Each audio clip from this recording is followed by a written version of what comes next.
Did you know that Schubert was actually gay? Did you know Beethoven was actually black? Oh my god. Brahms and Clara, though? I'm not saying. I'm just saying. Did you know that if you look at the manuscript of the Well-Tempered Clavier, there's actually a little inscription that's encoded where you can find the actual temperament that Bach used for his own instruments? Bro, where were you in 1960 when Stockhausen basically ended serialism with Contact? Where were you in 2001? Basically, all of classical music's biggest icons have some sort of massive controversy that people like to bring up and dish out hot takes like they're Neil deGrasse Tyson talking about the current state of Pluto.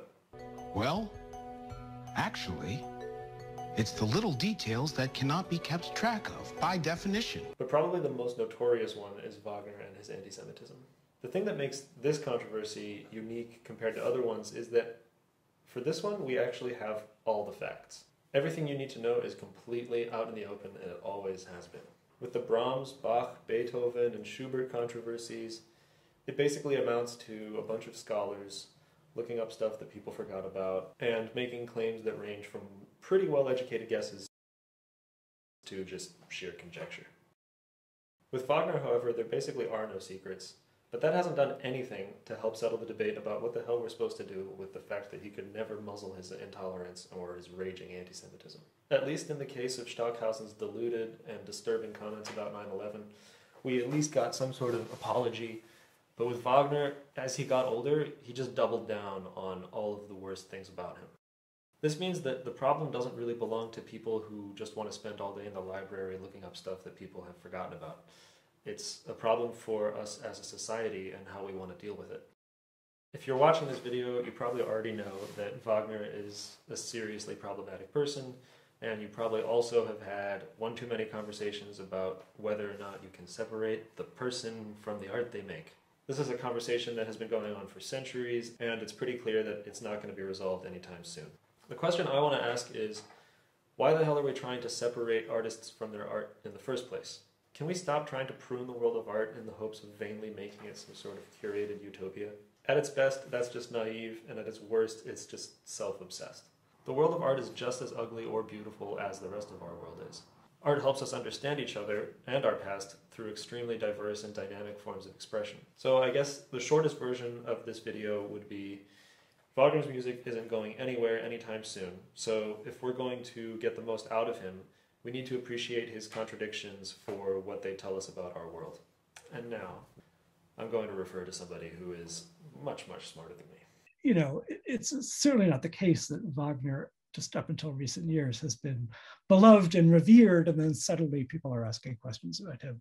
No, the trouble with Wagner began in the 1850s. Already in the 1850s, people were asking, is Wagner too horrible for us to listen to his music? So yeah, the world was really messy back then, and it's not any different now.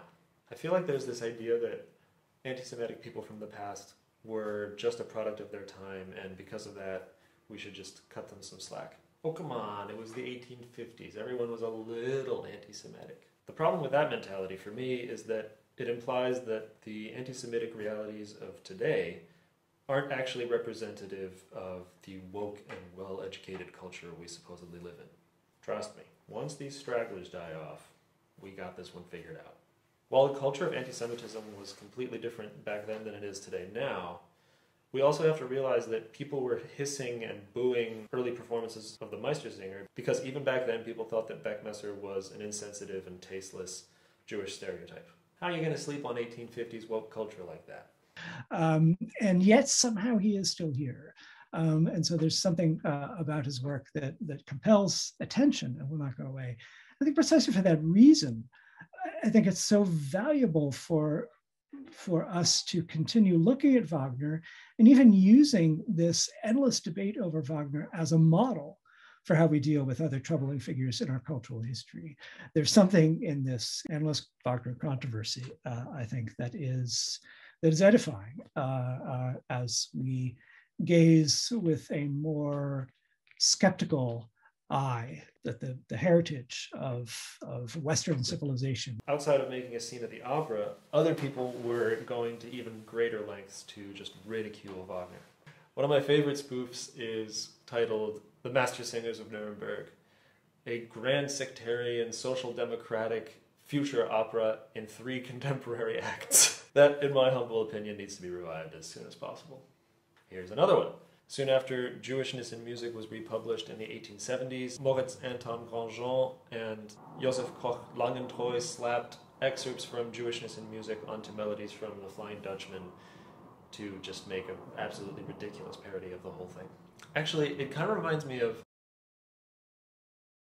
So yeah, let's just get over the fact that it's not 2022 internet crusaders that are bringing our attention to the fact that Wagner was actually a royal piece of shit. But there's a few other things that get glossed over in this whole issue. First, there's a long history of Jews from Wagner's time up until today that range from being huge Wagner cheerleaders to, including the satires that I mentioned earlier, just want to make light of the whole thing. What is that? I don't know that one. It's Wagner. Really? It's called Siegfried Idle, and he wrote it as a birthday present for his wife, Cosima. Really? She woke up in the morning, and she heard this beautiful music, and she came out on the landing, and he was conducting this orchestra. And it's so beautiful, so too. Romantic. Yeah, listen to this. And yeah, Wagner was Hitler's favorite composer, but it's really not as straightforward as people make it out to be. And here again, I'll defer to someone who is much smarter than me to talk about this. Hitler never quoted Wagner on the subject of Jews. He never made any mention of Wagner's anti-Semitism.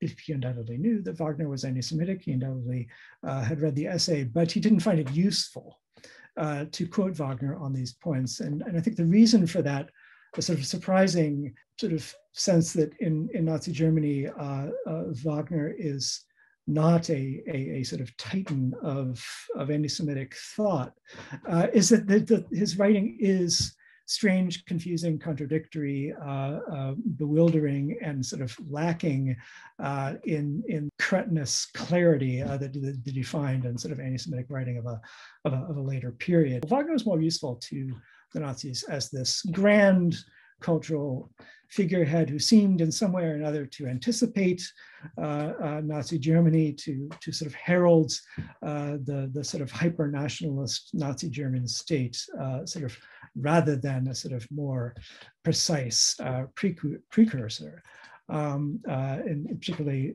with respect to anti-Semitic ideology. The long history of this controversy is so messy in so many different ways that I think it's pretty arrogant for any one person to say that they know how we should handle Wagner's legacy. And let me just make one thing clear. Wagner was a hateful, scummy, arrogant, and passionately intolerant person. Throughout his life, he actually only doubled down on these qualities and publicly tried to clarify the details of his anti-Semitic vision. Like I said at the beginning, all the facts are there for everyone to see, and they have been since Wagner's lifetime. They are not and never have been up for debate. Wagner actually worked hard to make it as clear as he and his convoluted and extravagant writing style could manage. What isn't clear at all, however, is how we should deal with it as artists, as classical musicians. For me, one of the things that distinguishes classical musicians is that we don't tell our story. Somebody like Tupac tells their story in their music. We don't. I could make a whole separate video about the feasibility of this, but there's definitely this trend in postmodernist classical music interpretation that we value a certain kind of self-effacement in the presentation of art. We research centuries-old performance techniques, we spend loads of money on critically annotated scores, and we even dress up in black to put on this show that the thing that we're doing doesn't actually belong to us as individual personalities. At its best, these practices actually show a certain form of respect for the audience. We believe that the performer's role is to present the work in its best possible version so that the audience can get some sort of inspiration or glean some sort of insight into what it means to be a person. To me, it seems like a massive betrayal of those values if we either cancel him completely or try to gloss over his anti-Semitism by only taking the good and leaving the bad.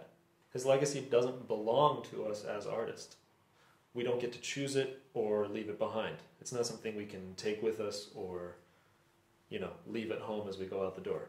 As artists, we should be custodians of the best and the worst that our culture has to offer, and as it turns out, Wagner is a one-stop shop for that.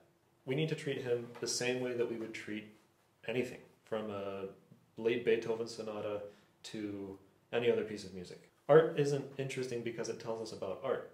Art is interesting because it tells us about people, and I don't think that we should be so lazy as to only tell the happy stories. If classical music is genuinely serious about trying to get rid of the bourgeois, elitist museum culture that it so often complains about, I think that it needs to embrace full-on the complexities that make up its history. By presenting the best and the worst of Wagner, we should ultimately trust and encourage our audiences to step up to the challenge of weighing the baffling and sometimes painful contradictions that make up the human condition.